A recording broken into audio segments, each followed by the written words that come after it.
E aí, pessoal, tudo bem com vocês? Professor Sombra na área. Bom, nesse vídeo a gente vai conversar um pouquinho a respeito dos gráficos estatísticos, um conteúdo extremamente importante que tem grande incidência no Enem e nos vestibulares. Espero que você goste. Se você gostar, faz aquele procedimento padrão, se inscreve no canal, dá um like no vídeo. Vamos fazer esse canal crescer para mais e mais pessoas terem acesso a conteúdos de matemática. Um grande abraço e bora pro vídeo. Bom, pessoal, nesse vídeo a gente vai falar um pouquinho a respeito dos gráficos estatísticos. Vamos lá? Bom, de maneira geral, os gráficos e as tabelas constituem maneiras de se apresentar dados numéricos com o objetivo de facilitar a visualização e a compreensão dos dados. Esse é o papel fundamental dos gráficos. Não é dificultar a nossa vida, e sim facilitar a nossa vida. A partir dos gráficos, a gente é capaz de tirar várias conclusões a respeito do comportamento dos dados.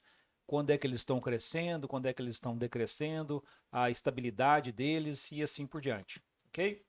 Bom, então quais são os principais tipos de gráficos que a gente tem, pessoal? Primeiramente, o gráfico de linha. Como é que funciona o gráfico de linha? Ó, os dados são colocados em um sistema cartesiano ortogonal, que é o nosso sistema que a gente conhece, trabalha muito, né? Os pontos obtidos no gráfico são ligados por segmentos de reta. Por exemplo, nada melhor do que um exemplo para a gente entender como é que funciona esse gráfico de linha, né? Então vamos pensar aqui na quantidade de veículos vendidos em milhares de unidades nos anos que vão de 2009 a 2014. Olha só, tá aqui o gráfico, ó. Então, olhando para esse gráfico, a gente percebe que em 2009, ó, a quantidade vendida foi essa daqui, ó, entre 70 e 80 milhares de unidades. Em 2010 caiu bastante, ó, para um valor que está entre 40 e 50. Em 2011, exatamente 40, então continua caindo, tá vendo? Em 2012, um valor entre 30 e 40. Aí a partir de 2012 começa a subir de novo. Ó. 2013 foi 40, em 2014 foi 60.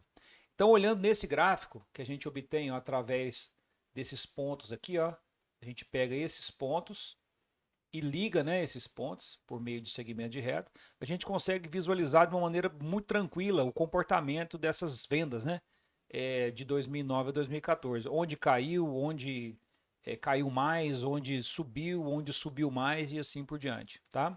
Isso é bem importante. Gráfico de barras. Como é que funciona o gráfico de barras? São usados retângulos com bases de mesma medida e separados por distâncias iguais. As frequências dos fatos analisados são as alturas dos retângulos anotadas no eixo Y. Por exemplo, porcentagem de notas abaixo da média de uma turma do curso de engenharia. Então tá aqui, pessoal, ó. Então no eixo X a gente tem os bimestres e no eixo Y a gente tem essa porcentagem, a porcentagem de alunos com nota abaixo da média. Então, por exemplo, no primeiro bimestre, ó, no primeiro bimestre foram 45% das notas abaixo da média. No segundo bimestre, 35% das notas ficaram abaixo da média. Olha, no terceiro bimestre, 55% das notas ficaram abaixo da média.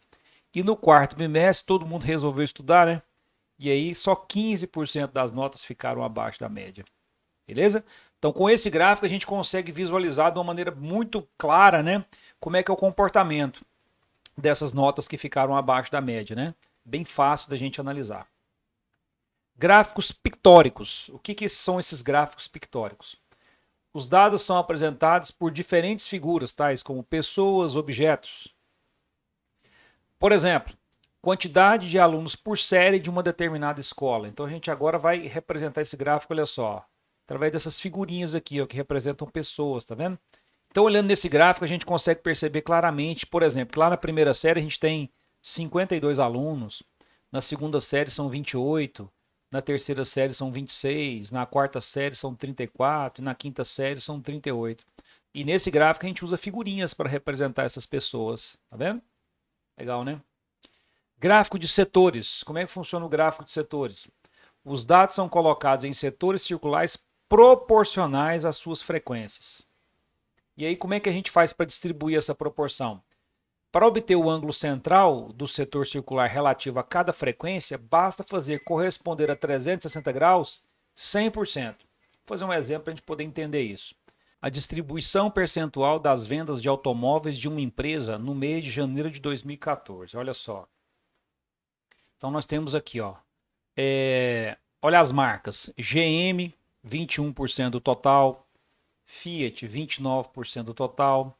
Ford, 40% do total. Importados, 4% do total. Outros, 2% do total. E Volkswagen, 30% do total. Se a gente quiser, por exemplo, descobrir esse ângulo aqui, ó, vamos chamar ele de alfa. Como é que a gente faria para descobrir esse ângulo? A gente faz a proporçãozinha como ele indicou para a gente aqui, ó. Então a gente pode fazer a seguinte regra de 3, ó.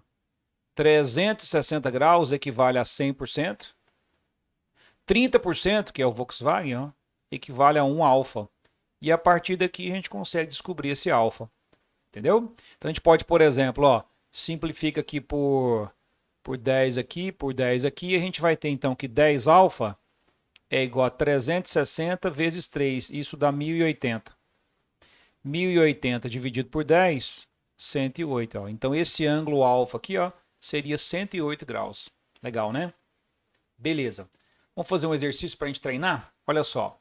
Uma enquete realizada em março de 2010 perguntava aos internautas se eles acreditavam que as atividades humanas provocavam aquecimento global. Eram 3 alternativas possíveis e 279 internautas responderam à enquete, como mostra o gráfico.